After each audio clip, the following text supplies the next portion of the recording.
Hey guys, welcome to my 2025 Supercars predictions. Now this year I've gone to a little bit extra effort and I'm probably going to end up being wrong on a bunch of things anyway, but I have put a little bit of effort into trying to work out what, rather than just going off feel, numbers and history are useful things to use, rather than just going, I just don't think they're that good. So, Triple Eight. It will be a closer fight between Feeney and Brown. While it was close early in 2024, Feeney had a shocking first race at Taupo, but also needed to tone the aggression down a bit to maximise points. He has the speed shown through winning more races and scoring more pole positions, but you need to finish races up front to win the championship. Feeney also seemed to struggle more at recovering from a bad qualifying session seen at SMP and Taupo. Brown was off the podium once until his shocker at Townsville, while Feeney had been off it 5 times to that point. Feeney had the same issue with maximising performances on bad days in 2023, so if he was able to fix that year on year, you would expect 2024 to be better, but it was only his speed that improved. So I'm expecting Brown to win the championship and Feeney 4th. Tickford Racing. Cam Waters will remain the lead driver for the team, but needs a solid start to the year and no disastrous weekends to challenge for the title. He could also try avoiding incidents and probably benefit from it. Thomas Randall made slight improvements in 2024, but was still inconsistent against Waters. While Randall was up the front more often, his bad qualifying and race results were scattered across the year. So I think Waters will be 3rd and Randall will be 7th.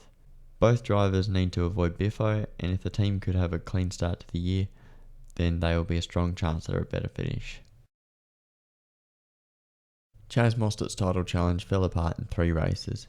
Taupo when the team didn't put a wheel on properly, and both Gold Coast races, one arguably out of the team's control and the other within it. If they can tidy that up, it will be a much closer championship, but perhaps unlikely for Chaz to beat Triple Eight. Ryan Wood showed that he's very talented, but mistakes in shootouts, qualifying, poor tyre management in high deck circuits, losing out in battles, and damage in the mid-pack ruined a few races. There were also some mistakes by the team in the pits that cost him results too. If he fixes his qualifying, he'll be very strong in 2025 and probably end up in the top 10 of the championship, but he probably needs more experience to finish deep inside it. He also faces the challenge of a new engineer in Richard Harris, which could compromise his further development.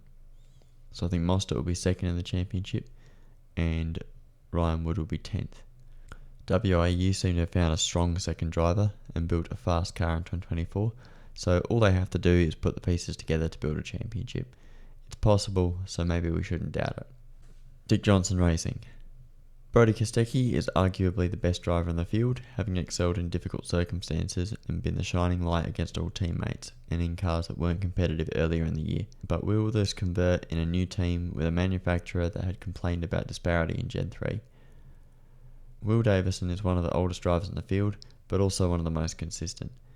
The best race and qualifying results for the team in 2024, plus no DNFs, meant that he was ahead of his teammate in 2024 and won the seat alongside Brody. But he needs to improve his qualifying performances to be close to Brody in 2025. I think Kostecki will be 5th in the championship and Davison will be 12th. While Brody is in the position to achieve, Davison struggled more often than Di Pasquale did in 2024 despite the DNFs. Davison's consistency and lack of DNFs is good, as he will likely score plenty of points.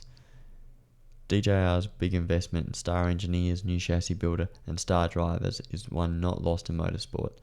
WAU's recruitment of Chaz Mostert paid big dividends, as did DJR's own recruitment of Scott McLaughlin and Ludo Lacroix in a bygone era. If one of the drivers will fight for glory, it will be Brody. Grove Racing. Matt Payne was very aggressive, but flew the flag for Groves in 2024. 6th in the championship in his 2nd year is very impressive. The only drivers he couldn't beat were Triple Eight, Tickford and Mostert. If Groves can give him a more consistent race package with better qualifying speed, Payne will deliver a title challenge. He did make some mistakes, but perhaps he'll make up for them in 2025. Kai Allen comes into his rookie season with a lot of hype, which perhaps faded when his Super 2 back-to-back fell apart. His debut race for Groves in Adelaide was humble and a shocking weekend for the team. It's hard to tell how he might perform, but historically he's been very impressive, albeit only in his Super 2 and Super 3 campaigns for Eagleson Motorsport.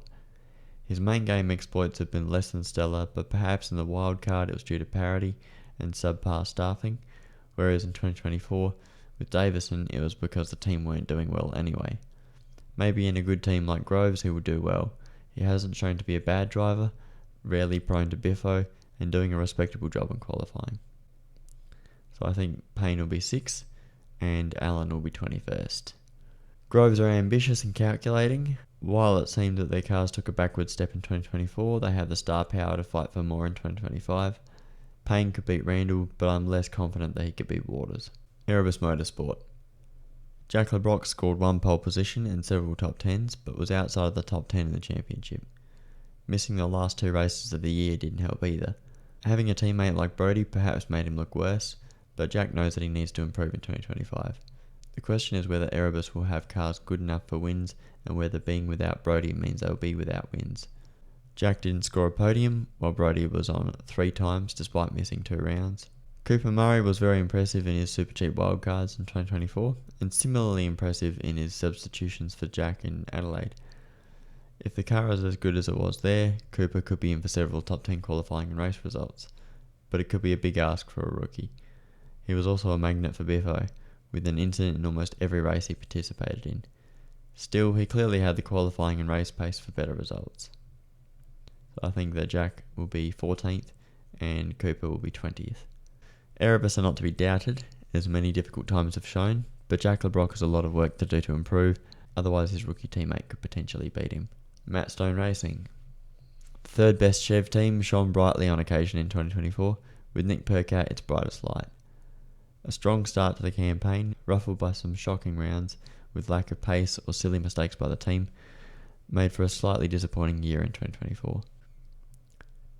If they eliminate those mistakes and Tim Slade is a much better co-driver than Dylan O'Keefe, then 8th in the championship is the bare minimum achievable for the team.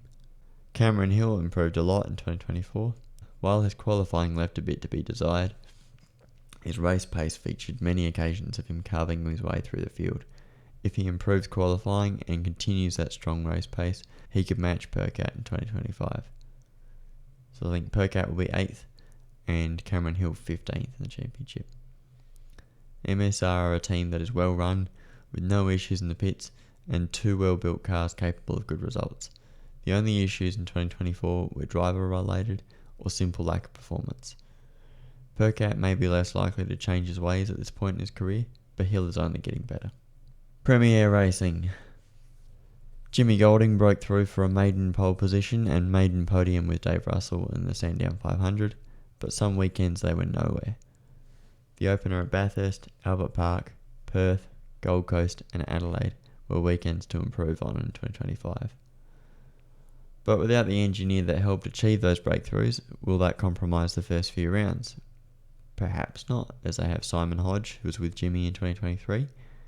Whether they can take it to the better resourced and staffed teams is a bigger question. Richie Stanaway enters with another lifeline after a momentum-killing end to the year in Adelaide.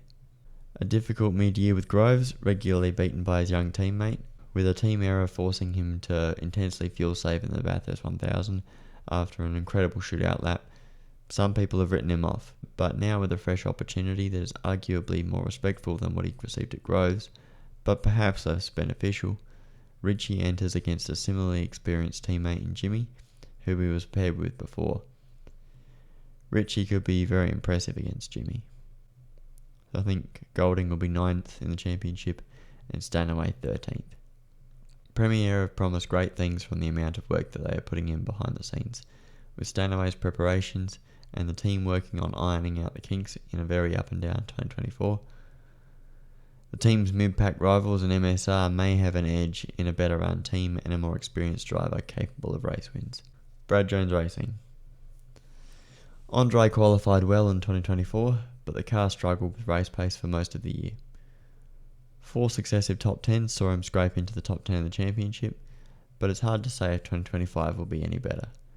He'll be getting a new chassis for the new season as Jackson Evans gets his old one, but whether that makes any difference is hard to say.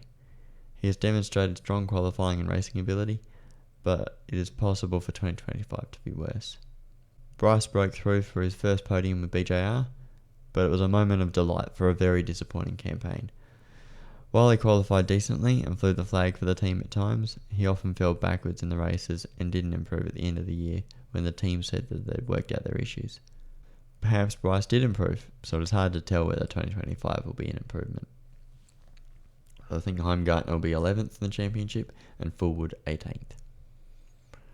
If BJR have the same struggles in 2025 as they did in 2024, Andre will be the shining light and scrape the car into the top 10 of the championship again. And even if they do have a good car, Bryce doesn't seem to be close enough to Andre to bring BJR close to the front pack. Macaulay Jones qualified in the top 15 3 times in 2024, and that would be fine if his rookie teammate hadn't done that too. One of those featured brake issues in the Adelaide shootout, so we can ignore that. Still, for an experienced driver like Macca, we are left wondering how long it will be until he either starts beating his more fancied teammates or hands over the keys to someone else.